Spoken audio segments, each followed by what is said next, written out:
Hello friends, स्वागत है आप सभी का सीबीबी का आर्ट्स क्लासेस में। 2023 का दोस्तों जो पेपर हम लोग सॉल्व कर रहे थे, हम लोगों ने बहुविकल्पीय और इसके बाद जो है अति लघु प्रश्न ये कवर कर लिए थे। लघु उत्तरीय प्रश्न को जो है हम लोग यहाँ तक कवर कर चुके थे, क्वेश्चन नंबर 19 तक। इसका पार्ट 2 तक जो है यहाँ पे हम लोग कवर कर चुके थे। पार्ट 3 में आज 20 नंबर क्वेश्चन से शुरुआत करेंगे। सतत पोषणीय विकास की संकल्पना को परिभाषित कीजिए, 4 नंबर में सवाल पूछा गया है। तो चलिए शुरुआत करते हैं। सतत पोषणीय विकास की संकल्पना में कैसे इसको आंसर को लिख सकते हैं।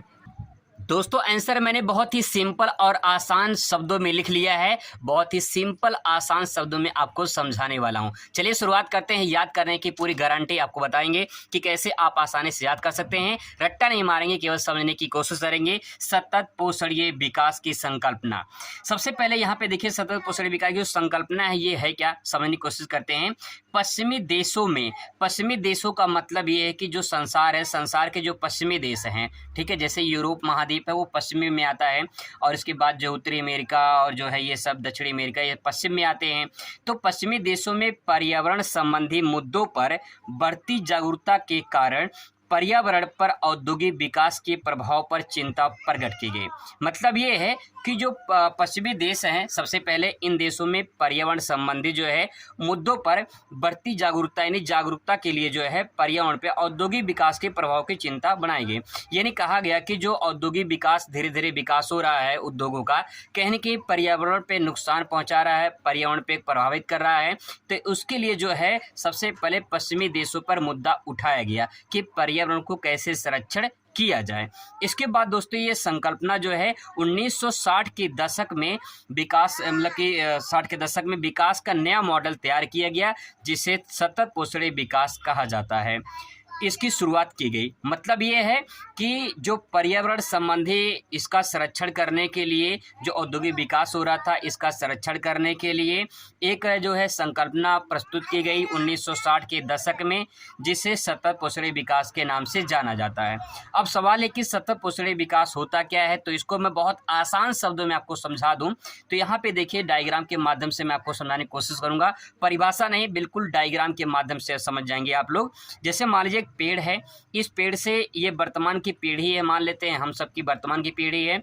इस वर्तमान को पीढ़ी को इस पेड़ से छांव मिल रहा है, ऑक्सीजन मिल रहा है, फल मिल रहा है, लकड़ी मिल रहा है। इन्हीं इन जो संसाधन, ये जो पेड़ है, इस पेड़ से जो है जो वर्तमान की पीढ़ी है पूरी तरह से इसका उपयोग कर रही है। अगर इस पेड़ को आने वाली भविष्य अगर इसका उपयोग कर ले तो इसी प्रक्रिया को सतत पोषणीय विकास कहा जाएगा, क्योंकि सतत मतलब कंटिन्यूटी चल रहा है। अगर मान लेते हैं ये जो वर्तमान की पीढ़ी है इस पेड़ को उपयोग करके और इसे काट दे, और भविष्य की आने वाली पीढ़ी अगर इसका उपयोग ना कर पाए तो इस सतत पोषणीय विकास नहीं होगा। लेकिन अगर इसका उपयोग कर ले आने वाली पीढ़ी भी, तो इसे सतत पोषणीय विकास कहा जाएगा। अब इस परिभाषा को जो यहाँ पे जो लिखा गया है, इस परिभाषा को डायग्राम के माध्यम से जो मैंने समझाने की कोशिश किया है, अब इसको यहाँ पे ऐसे समझ सकते हैं कि एक सतत पोषणीय विकास एक ऐसा विकास है जिसमें भविष्य में आने वाली पीढ़ियों की आवश्यकताओं की पूर्ति को प्रभावित किए बिना वर्तमान की पीढ़ी द्वारा अपनी आवश्यकताओं की पूर्ति करना सतत पोषणीय विकास कहलाता है। दोस्तों यहाँ पे जो वर्ड कहा गया है बहुत सिंपल वर्ड में आप इसे आसानी से समझ सकते हैं कि इसमें कहा गया है कि सतत पोषणीय विकास एक ऐसा विकास है जिसमें भविष्य में आने वाली पीढ़ियों की आवश्यकताओं की पूर्ति को प्रभावित किए बिना, मतलब कि जो भविष्य की जो पीढ़ी है इसकी आवश्यकताओं को बिना प्रभावित किए बिना हमें जो हमारी आवश्यकताएं हैं उसको पूर्ति करना ही सतत पोषणीय विकास कहलाता है। एक लाइन में कोटेशन के तौर पे ले सकते हैं कि आज की बचत भविष्य की कमाई है। यानी जो आज हम लोग बचत कर रहे हैं, आज जो बचत करेंगे ये भविष्य की कमाई होगी। और वही चीज़ यहाँ पे बताया गया कि अगर हम जो संसाधन है इसको जो अपना उपयोग कर रहे हैं, लेकिन आने वाले समय को बचा के रखेंगे तो आने वाली जो पीढ़ी हमारी है इसका उपयोग कर पाएगी। अगर इसका उपयोग कर पाएगी तो इसी प्रक्रिया को सतत पोषणीय विकास कहा जाएगा। आई होप दोस्तों कि आपको ये पॉइंट समझ में आया होगा। क्वेश्चन नंबर अगला देखते हैं। तो क्वेश्चन नंबर अगला देखिए, यहाँ पे क्वेश्चन नंबर 21 है, नगरीकरण क्या है, भारत में नगरीकरण के किन्हीं 2 समस्याओं की विवेचना कीजिए। दोस्तों जो मैं आंसर लिख के आपको समझाने की कोशिश कर रहा हूँ पूरे यूट्यूब पे आपको कहीं नहीं मिलेगा, आप देख लेना, सर्च करके देख लेना। अगर ऐसा मिल जाएगा तो आप खुद बताना मुझे कि ऐसा कहीं दिखाई देगा। आपको यहाँ पे जो डायग्राम के माध्यम से जो है फिगर के माध्यम से मैं आपको समझाने की कोशिश करता हूँ, वो कहीं न कहीं ये खुद का मेरा क्रिएट है, मैंने खुद इसको डिज़ाइन किया है, बनाया है और अच्छे तरीके से आपको समझ में आ जाए, इसीलिए मैंने इसे इस प्रकार से प्रेज़ेंट किया है। और अगर आप अपने बोर्ड की कॉपी में अगर इस प्रकार से प्रेज़ेंट करते हैं तो पूरा का पूरा नंबर मिलेगा, एक नंबर भी कटेगा नहीं, क्योंकि डायग्राम के माध्यम से आप समझाने की कोशिश कर रहे हैं और लिख भी रहे हैं तो बहुत अच्छा खासा आपको नंबर मिलेगा, पूरा मैथ की तरह नंबर मिलेगा। देखिए नगरीकरण क्या होता है? नगरी का मतलब, नगर का मतलब क्या होता है? शहर। करण मतलब करना, यानी शहरीकरण करना। जैसे कोई गांव है, वो गांव अगर धीरे धीरे नगर बन जाए, शहर बन जाए, तो उसी को नगरीकरण या शहरीकरण कहा जाएगा। जैसे एग्जाम्पल के माध्यम से, डायग्राम के माध्यम से समझने की कोशिश करते हैं। मान लीजिए गांव है और एक यहाँ पे नगर है, ठीक है। इन दोनों में अंतर क्या है? गांव में परिवहन की कमी होती है, बिल्कुल होती है। कृषि ज़्यादातर होती है, रोजगार की कमी होती है। स्वास्थ्य जो होता है उसकी कमी होती है। किसान जो है ज़्यादा होते हैं। अन्य काम जो है वो ग्रामीण क्षेत्रों में देखने को मिलते हैं। अब यहाँ पे नगर में देखिए, नगर में परिवहन की सुविधा आपको आसानी से मिल जाएगी। उद्योग बहुत ज़्यादा वहाँ पे स्थापित होते हैं, रोजगार की सुविधा आसानी से मिल जाती है। स्वास्थ्य की सुविधा, लोग शहर में जाते हैं इलाज कराने, तो शहर में सुविधा आसानी से मिल जाती है। जॉब वगैरह, कोई अगर प्राइवेट जॉब करना चाहे, कुछ जॉब करना चाहे तो नगर में आसानी से मिल जाती है। अब सवाल यहाँ पे है, मान लेते हैं गांव में 1000 लोग रहते हैं, ठीक है, 1000 लोग रहते हैं। अगर ये इन सुविधाओं, जो यहाँ पे नगर में सुविधाएं हैं, अगर इन सुविधाओं के लिए यहाँ से मान लो 500 लोग नगर में चले जाते हैं और नगर में 500 लोग ही हैं, तो यहाँ पे संख्या 500 बढ़ेगी, फिर कितना हो जाएगा? यहाँ पे 1000 हो जाएगी।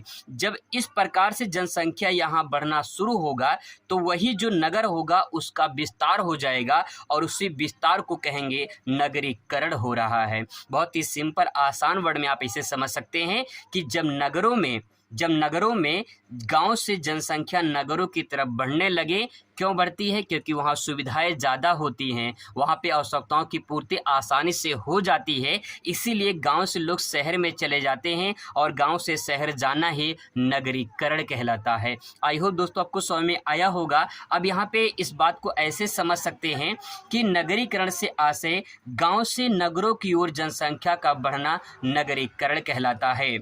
जब व्यक्तियों द्वारा विभिन्न प्रकार की सुविधाओं को देखते हुए नगरीय संस्कृति को स्वीकार कर लिया जाता है तो उसे नगरीकरण कहा जाता है। सिंपल वर्ड में जो यहाँ पे मैंने डिज़ाइन किया है उसी बात को आप जो है इस परिभाषा के माध्यम से भी समझ सकते हैं कि जब जो नगर संस्कृति होती है, यानी नगर में जो सुविधाएं होती हैं, इस सुविधाओं को देखकर जब गांव से लोग नगर में चले जाए, शहर में चले जाएं, तो उसी को नगरीकरण या शहरीकरण भी आप कह सकते हैं।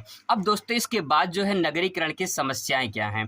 नगरीकरण की समस्याएं क्या हैं? जैसे कि आवास की समस्या। जनसंख्या बढ़ेगी नगर में तो आवास की समस्या होगी कि नहीं होगी? बिल्कुल होगी।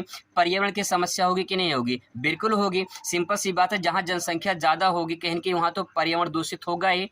आइए इसके बारे में थोड़ा 2-3 लाइन समझ लेते हैं। आवास की समस्या।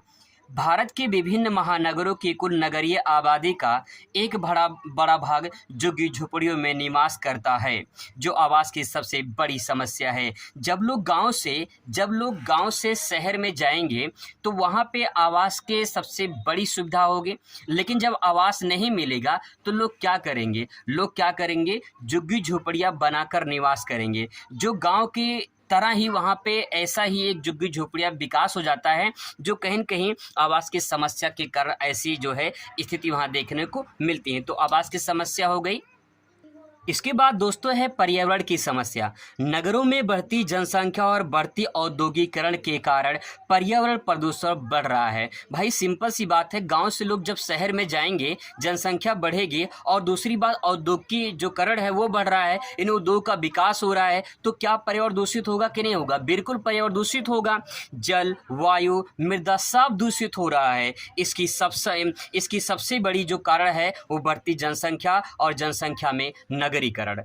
तो दोस्तों यहाँ पे सिंपल सी बात ये, लोग गांव से लेकर शहर में बस रहे हैं, तो कहीं न कहीं जनसंख्या प्रभावित होगी, और जनसंख्या जब प्रभावित होगी तो पर्यावरण भी प्रभावित होगा। सिंपल आसानी से वर्ड में समझ सकते हैं। दोस्तों क्वेश्चन नंबर अगला देख सकते हैं। क्वेश्चन नंबर अगला है जननांकीय संक्रमण की अवस्थाओं की विवेचना कीजिए। 4 नंबर में सवाल पूछा है कि जननांकीय संक्रमण की अवस्थाओं क्या हैं। 3 अवस्थाएं हैं, इन्हीं को आइए डायग्राम के माध्यम से और अच्छे तरीके से समझने की कोशिश करते हैं।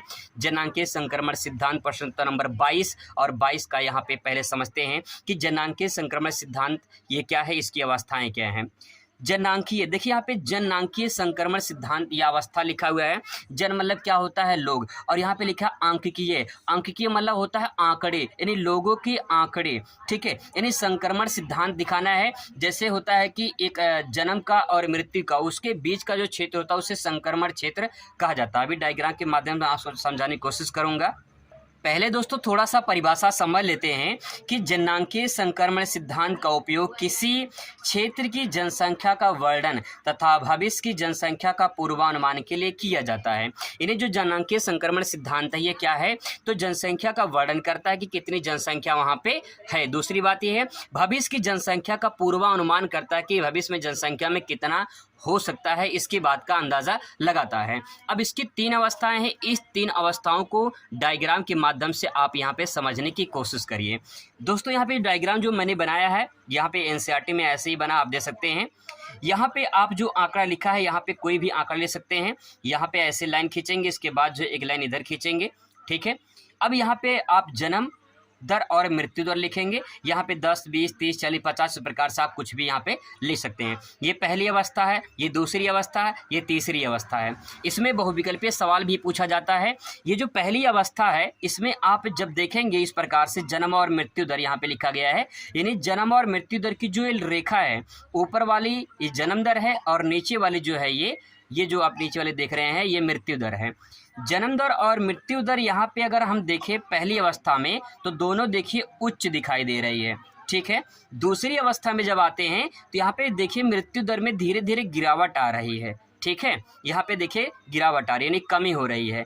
और जन्म दर में देखिए यहाँ पे ये भी जो है धीरे धीरे इसमें गिरावट आ रही है, यानी कमी देखने को मिल रही है। अगर तीसरी अवस्था की बात करें, तीसरी अवस्था में देखिए यहाँ पे 20 पे आ चुका है, यानी जन्म दर और मृत्यु दर दोनों घट जाता है। तो यहाँ पे आप इस प्रकार से दे सकते हैं। अब सवाल ये है कि यहाँ पे वर्तमान की जो विश्व के कुछ उदाहरण के नाम दिए गए हैं, जैसे यहाँ पे बांग्लादेश दिया गया है तो आप इसे अर्धविकसित देश समझ सकते हैं। श्रीलंका दिया है, यहाँ पे विकासशील देश समझ सकते हैं। भारत भी इसमें ऐड कर सकते हैं आप।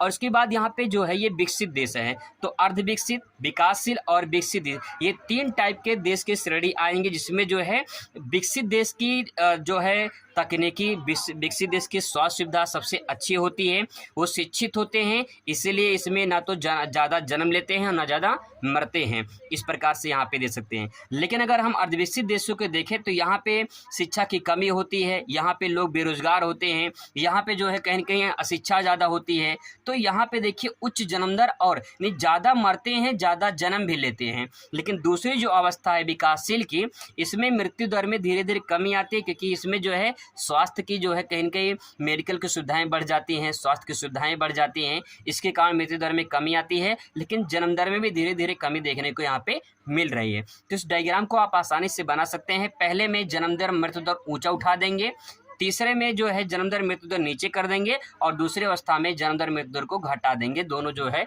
घट रहा है, तो इस प्रकार से आप इससे डायग्राम को बना सकते हैं। अगला क्वेश्चन दोस्तों विस्तृत उत्तरीय रहेगा, अगली वीडियो में कवर करेंगे ताकि जो है आप आसानी से समझ सके चीज़ों को। मिलते हैं नेक्स्ट वीडियो में। Thanks for watching.